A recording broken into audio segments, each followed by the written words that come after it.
Welcome, sons and daughters of Odin. I am the Lord of the Runes. Welcome to part 2 of the video series on the Elder Futhark Runes, an explanation about their origins and meanings. And without further ado, I will get into explaining what the runes are about. So part 2, I explained the origins of Fihu, Uruz, Durzaz, Ansuz, Rido, and Kenaz. And Rido. Didn't get to Kenaz. Kenaz is next. So the first 5, I'm doing another 5. So the next 5 in the order of the Futhark runes. So here we go. This is Kenaz. So this means torch, literally shining a light in the darkness. That's its literal meaning. In the ancient times, in the ancient North, particularly in winter, it was difficult to get around in the winter time because there wasn't much light. There was a lot of darkness. The nights were long, the days were short, so they relied on torchlight to get them through life, basically, to carry on with their normal life through winter as best they could. But this is also the energy of revelation, of insight into the unseen, to the unknown, to gaining new knowledge and wisdom from revealing the truth. So there's a duality with the runes that I explained in the other video as well. And the gift in this one is of course, insight into the hidden. And the challenge, the downside of it is blink and focus. So depending on the context of how the rune comes up or where it comes up in your life, in a reading or whatever it may be, or a general draw like I do on a daily basis, you've got to really examine what the meaning would be. Look back on your recent past or your current situation and think about, okay, where do I need to actually shine a light on some shadows? And it's about revealing the truth, not just about the outside world, but about yourself. So shining a light on your own personal shadows. What are you hiding from yourself? What is lurking in the shadows within? And it can also be driven by pain, some sort of physical pain, to seek what is behind it, if it comes up. So it's the energy of revelation, of knowledge and insight, or knowledge and wisdom from the insight gained. And it's like your spiritual search engine, really, where, like Google, you can actually put it out into the world and it will bring you back answers. So if you're doing some sort of ritual that involves rune formulas or runic magic, like I do, runic spells, runic protection, if you want to reveal the truth about something, use this rune. Use it to find the truth about what you seek. And it's sort of like a revealer of the wyrd, what's coming, what the threads of fate are about to pull for you. It's precognition. It's awareness of the path ahead, or readiness for a revelation.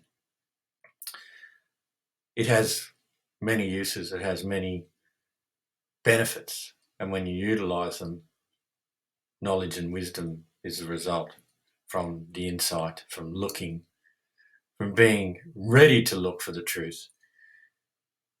But yeah, blink and focus is the challenge as well. And when it comes up in your life, look to where you feel that the truth is being hidden from you.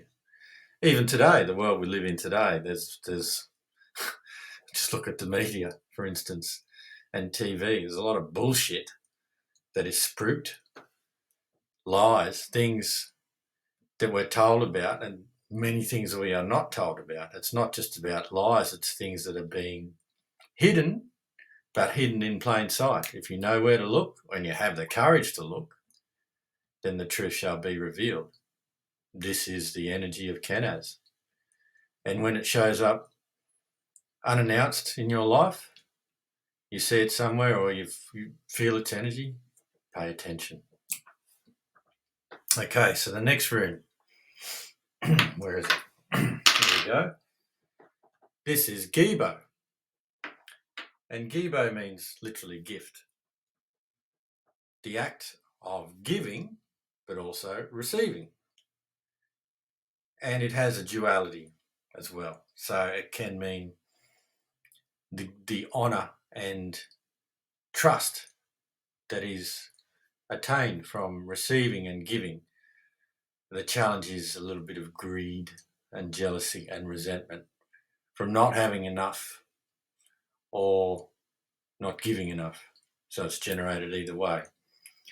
And the way this rune is created, it's two lines intersecting in the middle, which indicates balance.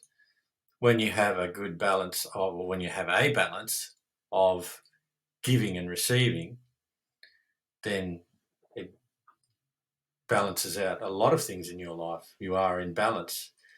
Your abundance is pure, is strong, is present. And this is the energy of a fair exchange of energy, not just gifts. Could mean that you do something for someone, like if someone's a little bit down or had a bit of trouble recently in their lives and you go and cook them dinner, for instance. You give them a gift of energy, really, or that the food is energy, keeps them going, it sustains them, or a cup of tea or whatever it may be. And it helps to build trust and good relationships when this energy is strong and when it is present. And when we build trust and good relations with people, then the energy of Gibo is present in our lives because we're giving them something to generate that trust. So that's the fair exchange. If we give something with the aim of generating trust and a good relationship, then that's the exchange of energy that we get back. And it can mean an abundance of trust or a lack of trust.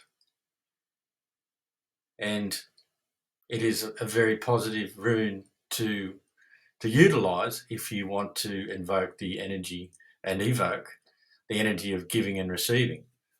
And of course, most people wouldn't realize, and I didn't either, this rune, when you actually see gift cards and write cards to people and you see the little XX and the OO underneath, which means kiss, kiss, kiss, hug, hug. The X is actually Gibo. That's where it came from. It's gift. And when you give someone a kiss, of course, that's a gift. That's an exchange of love energy giving to someone. And you get the love energy in return. That's the energetic payoff, the energetic exchange. So yeah, and a lot of people are not in the good energy of, or in the balanced energy of Gibo. So you may be at a point where you're giving too much and not receiving enough, or you're receiving too much and not giving enough. And that will manifest in your life in various ways, usually through effects to trust and good relationships. So Gibo is a good energy to have in balance. And there's an affirmation associated with this rune in particular. I am worthy of receiving. So if there's a lack of Gibo in your life, it helps to say that word, that affirmation 3 times as often as you can. I am worthy of receiving. Okay, so the next rune is Wunyo. This rune here. And this means contentment, safety. Being satisfied, comfortable, happy with your situation. Content with what you have. Being grateful for what you have. Appreciative. But also being comfortable with situations and generating Wunyo to actually achieve things, to generate good energy from the contentment that you have about your situation. Sorry, my computer just went off there, the monitor. Where was I? Yes. So Gibo, Wunyo, the contentment and safety that one has in one's life. And it helps to put this rune around where you feel content and safe to generate the good energy, the und, the personal energy, also the herminia, the luck. So you're in that energy of contentment, and it helps you do things. It helps you act on things if you're comfortable with acting. And see, I've got it on the back of my chair here, because this is important that I'm comfortable in this environment doing what I do here and other things in my work environment. And the challenge, of course, with this is a longing, is a fear, because when we aren't comfortable and we're not content and we're not happy, we always long for that feeling of contentment. And when it's not there, yeah, it indicates that there's action required to do it, to achieve it. What that action may entail is up to what the context of in which it arises in your life, or in the reading context of the question. So that is Wunyo. And the next one, this is a very powerful rune. This is called Hagalaz, and it literally means hail. The devastation of change, of drastic, sudden, unforeseen change. And when this comes, there's often nothing you can do about it. It's like a hailstorm. They usually come without warning. Modern weather monitoring technology does allow people to get warnings, but usually they're not they're not that advanced, that far in advance that you can do much about it anyway. In the ancient times, they had no warning at all. They would just see the clouds coming and hope that the hail wasn't present. When the hail came down, it usually destroyed their crops, and that was a devastating result. So the modern interpretation of this is something that happens that's devastating to your life. And it's something that's not malevolent, but it comes regardless, and you cannot avoid it. So this is the energy of drastic change. And the only thing that you can do from change is adapt to life after it. You cannot sit in regret or in sorrow going, I wish this didn't happen to me, or I wish I could go back in time, because it's not possible. It is an opportunity to build back better when this energy comes, to create something new and better from the ashes of what's been destroyed. And no one wants this energy in their lives. Going through it is a horrible thing in most cases. It can manifest in many ways in modern life. It can be an illness, for instance, a serious illness that puts us to the point of death, or it could be an illness of someone that we love that puts us through a lot of hardship, or even death. There's not much worse than that. And those who are left to pick up the pieces and move on. They don't have any other choice. So this is the energy of Hagalaz, and it's about change coming and riding that change. And when it comes, the best thing to do is go to yourself, is to say, this shall pass. This shall pass. This shall pass. And once it does, you are in a better position should something like that happen again. You learn, you gain resilience from that change. And it's an energy that is relentless. It will not stop.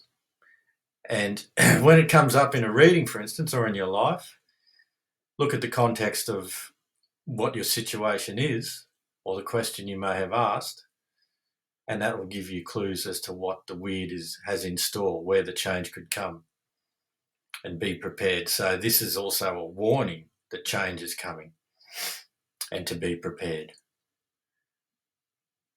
So it's good to get a warning and to be able to act on it. And when this rune comes up, be ready.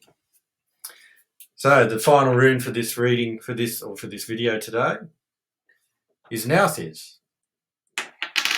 And Nauthiz is the energy of need, what we need to survive. What drives people, humanity, what has driven people for, countless centuries, millions of years, is need in general, a need to survive, a need to thrive, a need to feel happy, a need to feel content. Lots of different things we're driven by. In the ancient times, they were driven by a need to survive, to eat. And it's a very powerful force in the Viking world because the Vikings lived in a very harsh environment, particularly during the winter. And the reason that they set out from Scandinavia in the Middle Ages, in the 8th century originally, was because their lands weren't as fertile and weren't supporting the people like they required. That was one of the reasons. Of course, there were plenty of others, but that was one strong reason, was the search for new lands to colonise and allow them to thrive. And when this energy arises, it's an opportunity to look at how you can act individually to fulfill your need, or collectively, and that's what the Vikings did in ancient times. And it's the energy of also being able to act, to move past the stagnation of fear and act in response to what is needed in a situation. And in modern times, we are driven by needs that are far beyond just basic needs. There's also the deeper needs that we have, like companionship, like trust, like contentment, which was the previous rune, Wunyo, or one of the previous runes, Wunyo. Being in a relationship where you can trust and rely on someone. Having spiritual fulfillment, because no matter what anyone says, we all require spiritual fulfillment, or we always feel like something is missing. We have spiritual needs that require action. And this is the energy of acting on those needs to have them fulfilled, to use your own energy to fulfill those needs. And we can choose how we act, or if we act at all. And that's also a choice. Action is a choice, and inaction is a choice. And inaction, in a way, is an action because it takes you down a specific path if you don't act. So this is the energy of making sure that you act and being tenacious for going after what you want and what you need. And the challenge of this is the crush of being defeated because you cannot achieve what you need. You've been prevented somehow, or you haven't acted towards it. So that's the duality of this rune. The gift is tenacity, tenaciousness towards your goals. The challenge is the crush of defeat, of being denied your needs and your wishes and your desires. Yes, very powerful runes. And that concludes part 2 of the Elder Futhark Runes, an explanation of their origins and history, or meanings. I haven't really got much into the history. There's plenty of other videos around, people around that get into the history of them. I like, as I said in a previous video, to focus on their core meanings, on their widely agreed meanings, rather than interpreting what I feel they mean, which a lot of other people tend to do. And that's fine, that's up to them. And there's a guy named Haga who's on YouTube that goes into the history of the runes, and I highly recommend, if you want to know about more of the background of the runes above what they actually mean, go to his channel. I might put a link in it. And then hopefully, Arth, you see this. And yeah, very, very knowledgeable man on the runes and other things in general about Norse culture and many other topics. But yes, that concludes this video, part 2 of the Elder Futhark Runes. So until the next video, may your journey be blessed.